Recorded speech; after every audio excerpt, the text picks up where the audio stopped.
حق کی راہ کے یہ مسافر اپنی جان کس طرح راہ خدا میں سپرد کر رہے تھے۔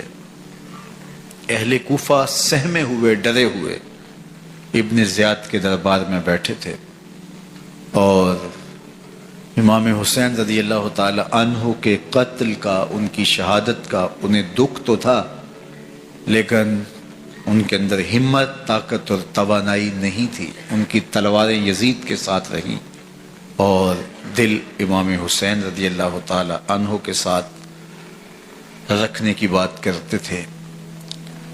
پھر یہ قافلہ کوفہ سے چلتے چلتے دمشق کی جانب عازم سفر ہوا۔ ایک اونٹ پہ تین لوگوں کو سوار کیا گیا تھا۔ امام زین العابدین کو سوار بھی کیا گیا اور بدن پر زنجیریں بھی باندھی گئی، جکڑ کر کے سواری پہ بٹھایا گیا۔ اللہ اکبر! جہاں جہاں سے یہ لوگ گزرتے، لوگوں کو ان کی حالت پہ رحم آتا۔ بہت سارے لوگ نہیں جانتے تھے یہ کون ہیں۔ عمومی طور پہ راستوں میں یہی بتایا گیا کہ کچھ باغی لوگ ہیں جنہوں نے حکومت سے بغاوت کی، تو ان کے کیفر کردار تک پہنچا دیا گیا۔ راستے میں ایک گرجا گھر آیا اور وہاں یہ لوگ رات رکتے ہیں۔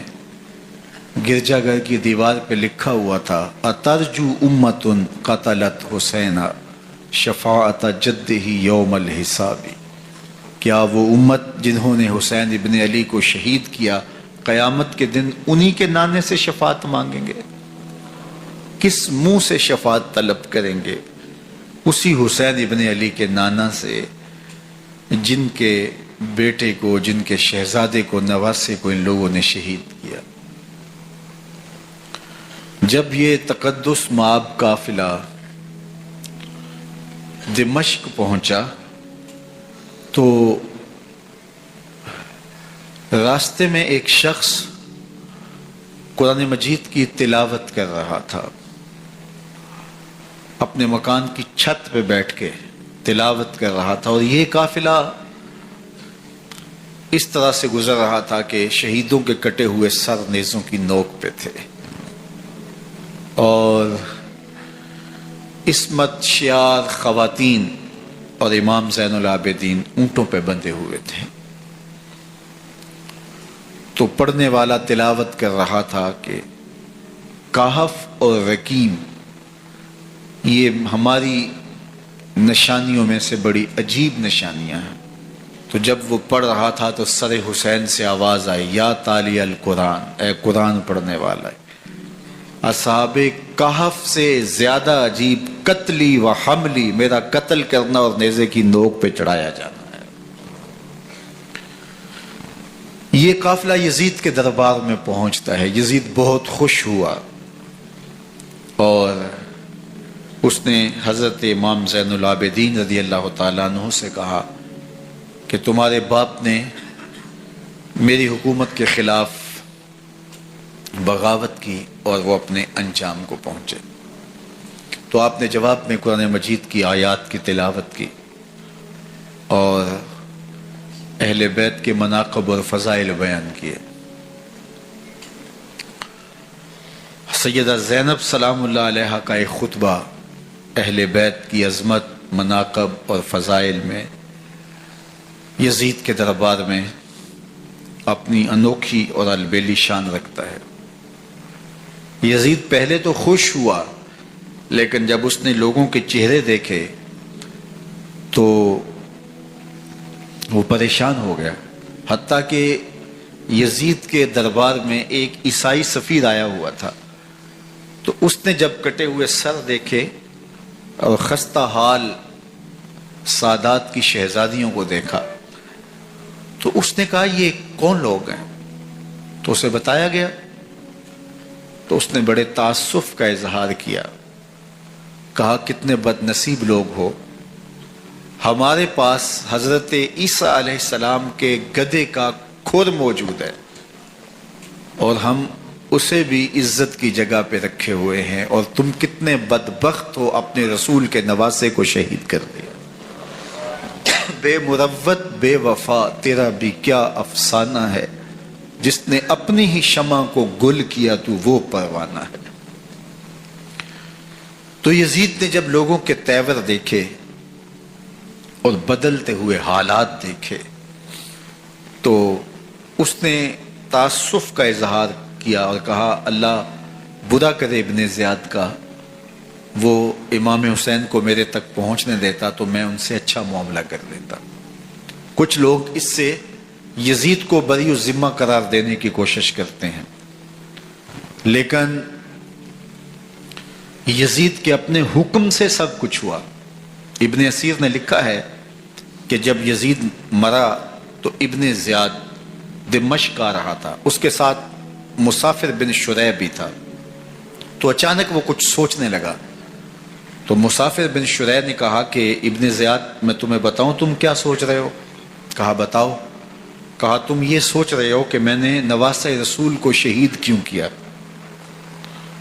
تو کہنے لگا کہ یہ مجھے یزید کا حکم تھا، اور اگر میں نواسہ رسول کو شہید نہ کرتا تو وہ مجھے قتل کر دیتا۔ اور جب مسلم بن عقبہ کو مدینہ المنورہ کی حرمت کو پامال کرنے کے لیے اور حضرت عبداللہ ابن زبیر رضی اللہ تعالیٰ عنہ کی خلافت کے اعلان کے بعد مکہ المکرمہ پر حملے کے لیے جو یزید نے بھیجا، تو اس سے قبل اس نے ابن زیاد کو کہا کہ یہ کام تم کرو۔ تو ابن زیاد نے جو جواب دیا وہ یہ تھا کہ میں تمہارے کہنے پہ پہلے ہی نواسہ رسول کو شہید کر چکا ہوں، اب نواسہ رسول کو شہید کرنا اور کعبۃ اللہ کی حرمت کو پامال کرنا، یہ دو چیزیں میں جمع نہیں کروں گا، اور اس نے بادشاہ کے حکم کا انکار کر دیا۔ تو یزید نے امام حسین رضی اللہ تعالیٰ عنہ کی شہادت کا حکم دیا تھا ابن زیاد کو، اور یہ دو گواہیاں میں نے ابن زیاد سے آپ کے سامنے رکھی۔ باقی اس کا یہ سیاسی پینترا کہ وہ تعصب کا اظہار کرے، تو قاتل کی پشیمانی مقتول کی اہمیت تو بڑھا سکتی ہے، لیکن قاتل کے دامن سے قتل کا داغ نہیں دھو سکتی۔ تو حضرت امام حسین رضی اللہ تعالی عنہ کا قتل یزید کو اب نظر آ رہا تھا مجھے بہت مہنگا پڑے گا، آخرت تو برباد ہوئی ہی ہوئی، دنیا بھی میں نے برباد کر لی اور میری حکومت بھی مستحکم نہیں رہ سکے گی۔ تو اب اس نے یہ کہنا شروع کر دیا کہ خدا برا کرے ابن مرجانہ کا کہ وہ راستہ دے دیتا اور امام حسین کو میرے تک پہنچ دیتا۔ حضرت امام زین العابدین سے اب وہ لجاجت کرنے لگا اور کہنے لگا کہ حضرت آپ کچھ ارشاد فرمائیے۔ تو آپ نے تین چیزیں ارشاد کی۔ آپ نے فرمایا ایک تو ہمیں خیریت سے مدینے بھیج دو، اور دوسری بات کہ قاتلان حسین کو ان کے کیفر کردار تک پہنچاؤ، اور تیسری بات مجھے دمشق کی جامعہ مسجد میں خطبہ جمعہ کی اجازت دو۔ اس نے کہا کہ خطبہ جمعہ کی اجازت بھی دیتا ہوں، آپ کو خیریت سے مدینہ المنورہ بھی روانہ کر دیا جائے گا، لیکن قاتلان حسین کو کیفر کردار تک پہنچانا یہ میرے بس میں نہیں ہے، یہ ممکن نہیں ہے۔ اب مجھے بتائیے حاکم وقت ہو اور اتنا بڑا سانحہ اور واقعہ ہو گیا ہو تو وہ وہیں کھڑے کھڑے معذرت کر لے کہ یہ اس بات کو رہنے دو، تو اس کا مطلب سمجھنے میں کسی بھی باشعور شخص کو دیر نہیں لگتی۔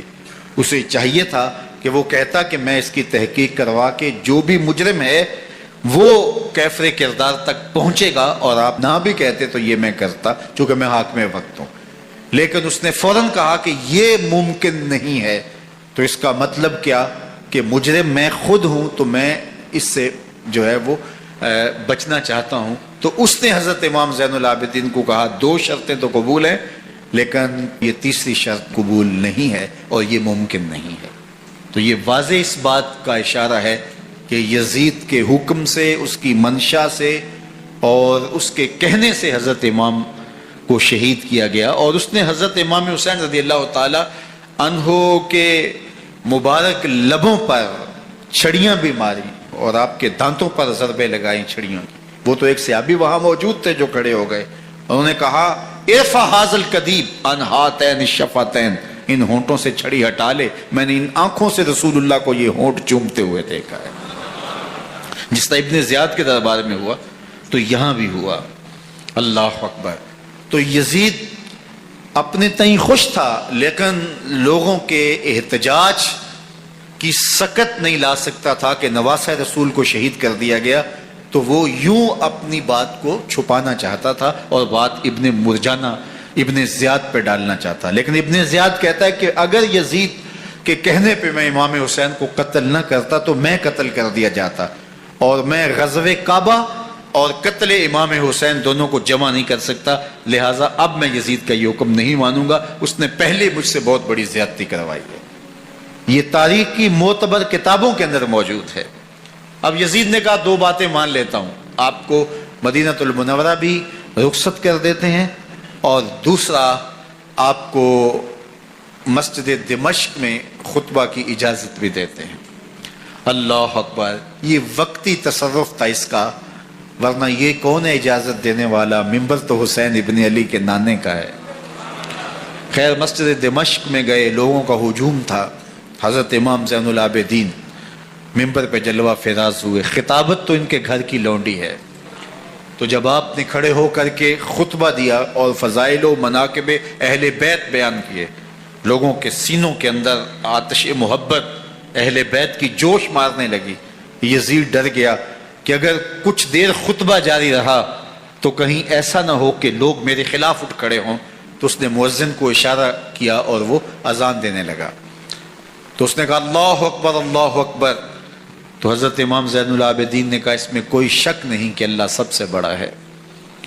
پھر کہا اشہد ان لا الہ الا اللہ، تو امام زین العابدین نے فرمایا کہ ہم نے اس بات کی اپنے خون سے گواہی دی ہے کہ اللہ کے علاوہ کوئی معبود نہیں ہے۔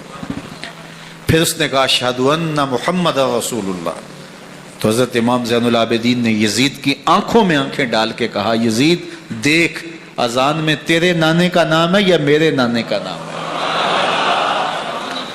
تو حسین ابن علی رضی اللہ تعالیٰ عنہ کا نام کبھی بھی مٹنے والا نہ زیاد کا وہ ستم رہا، نہ یزید کی رہی وہ جفا، رہا تو نام حسین جسے زندہ رکھتی ہے کربلا۔